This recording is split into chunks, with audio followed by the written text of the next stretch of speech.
Welcome back. We're talking with the Honorable Governor Jerry Brown, former governor of California. Governor, I'd like to follow up on what we were just talking prior to the break. Currently, getting off the street is 100% voluntary. We have asked that those who have a drug addiction and those who are mentally ill to have dominion over their condition in order to seek help. Proposition 47, for example, changed the law when it came to drugs. No longer a felony, it's a misdemeanor. If you steal $950 or less, even if you do it several times in an afternoon, that's a misdemeanor. The police have said that some of this now, they used to make arrests, but it's sort of a parking ticket. How does that complicate things? And even the mayor has said that he'd like to see some changes at the state level when it comes to dealing with those who are addicted to drugs and the mentally ill. Well, you know, I like a lot of freedom, and I have a touch of anarchism.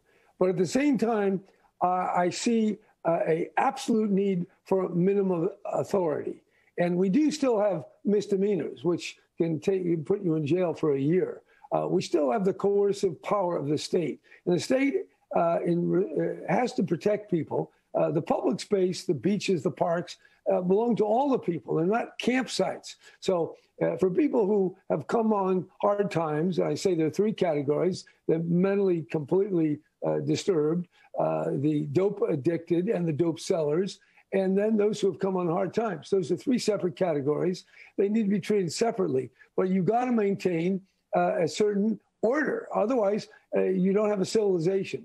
At the same time, you got to give people who are not in control or have no means, give them help. But I would have controls. And I know a lot of these people want to bring their dogs and their cats and do what the hell they want to do, but that should not be allowed in public parks and on beaches. Find some places, you know, that we used to have something in California called mountain men, and they just live in the mountains. And I used to see people have a hut somewhere. Well, that's one thing if you have a few people living out in the hills. But when you have thousands of people right on the beaches, little kids and hypodermic needles, no. And we do have the authority. What we don't have is the political will and the political imagination.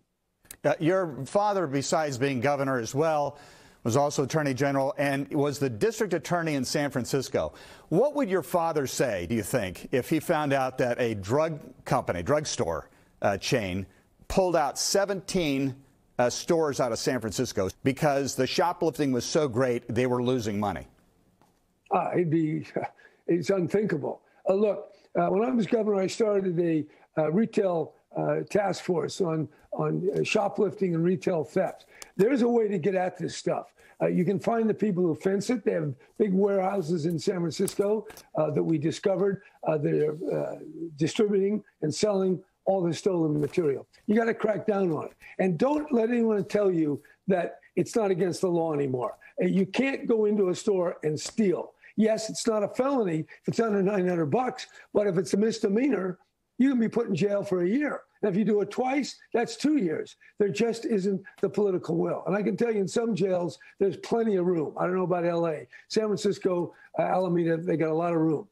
Now, if they're crazy, or I'm not supposed to use that word, if they're cognitively challenged, or if they're dope addicted, they don't have any control of themselves. So you've got to create a controlled environment whereby you give people help, but you don't just stand there. Do you want my service? No, you got to make stuff happen. And that takes the authority of the state. And the state has plenty of authority, but the people in charge have to step up to the plate. What's your opinion about the Defund Police movement?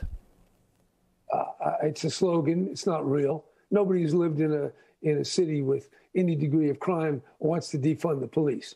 Look, there's 2 points, and you need to make them.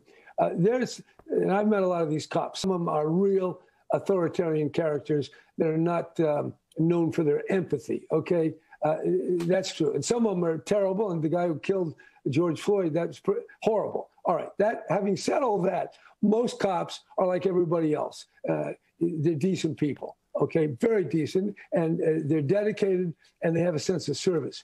And you need them because, yeah, you got some bad cops. You got some bad people. You got some people, or maybe they're bad, maybe they're just mentally challenged, but they're out there robbing, raping, stealing, pillaging. That's real. I've seen it when I was mayor of Oakland. I've talked to people who were afraid to come out after the sun went down. You need the cops. Real simple. And the defund movement, there's a mood to it. It has a feeling, but you can't apply it literally. And do we need social services? Yeah, but you can't just give services. Government has got to have some authority to enforce minimum standards of conduct and decency. We're talking with former Governor Jerry Brown. We'll have a few more questions as we get to his passion over the issue of climate change when we return.